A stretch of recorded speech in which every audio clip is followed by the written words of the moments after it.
Detaching from people and situations is a concept that aligns with certain Stoic principles.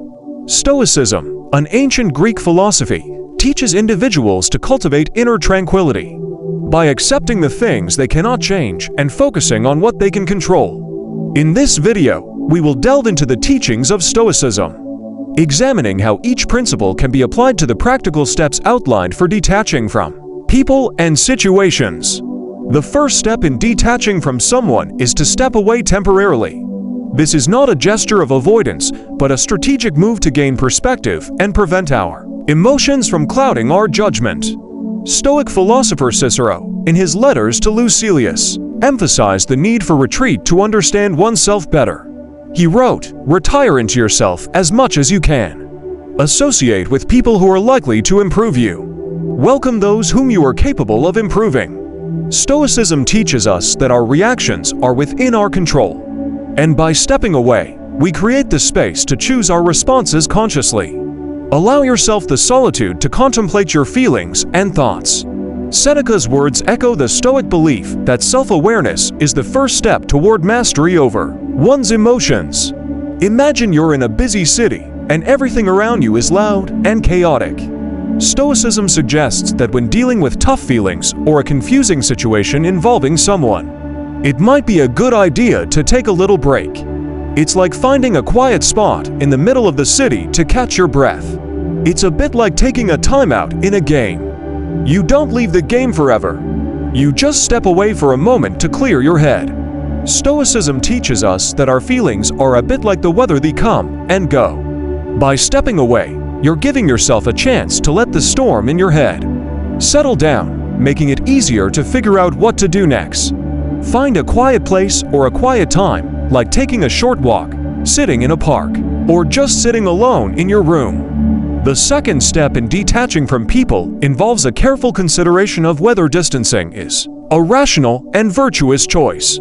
Stoicism encourages us to align our actions with reason and virtue, emphasizing the pursuit of eudaimonia, or flourishing through moral excellence. Reflect on the nature of your relationship with the person in question.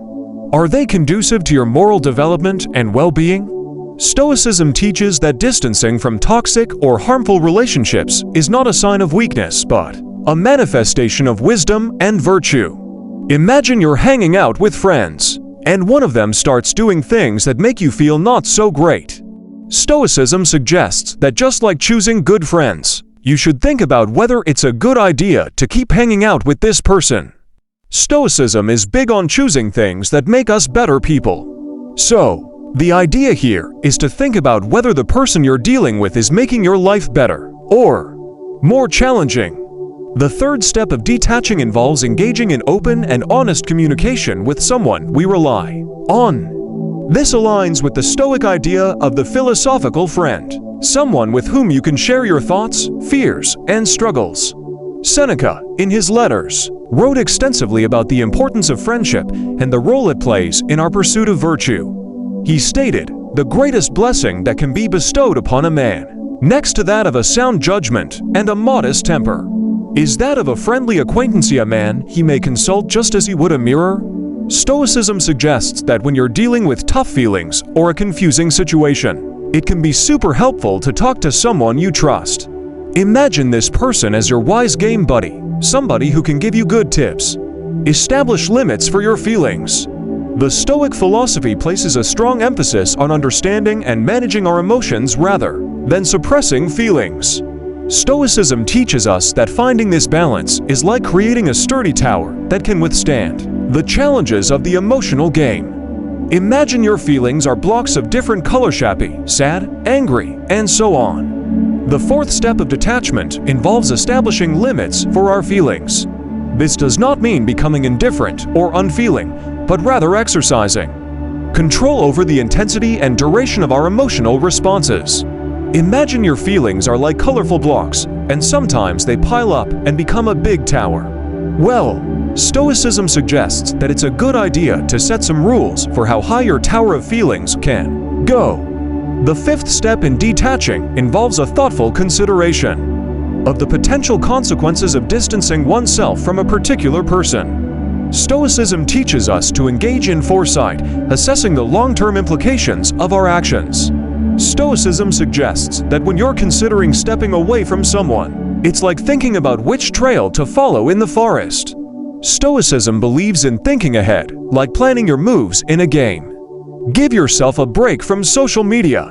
Stoicism encourages us to give ourselves a break from social media. The constant barrage of information and comparisons on social media can divert our attention from what truly matters.